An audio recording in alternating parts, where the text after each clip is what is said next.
بسم اللہ الرحمن الرحیم۔ یزید بن عمیرہ سے مروی ہے کہ جب سیدنا معاذ بن جبل رضی اللہ عنہ کی وفات کا وقت قریب آیا تو ان سے کہا گیا، اے ابو عبد الرحمن، آپ ہمیں کوئی وصیت ہی کر دیں۔ انہوں نے کہا، مجھے بٹھا دو۔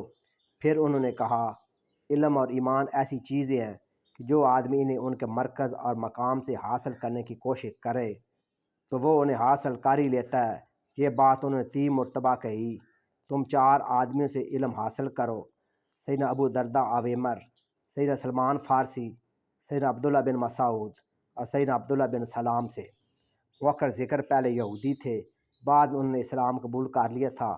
میں نے رسول اللہ صلی اللہ علیہ وآلہ وسلم کو فرماتے سنا کہ وہ جنت میں جانے والے خاص 10 آدمیوں میں سے ایک ہوں گے۔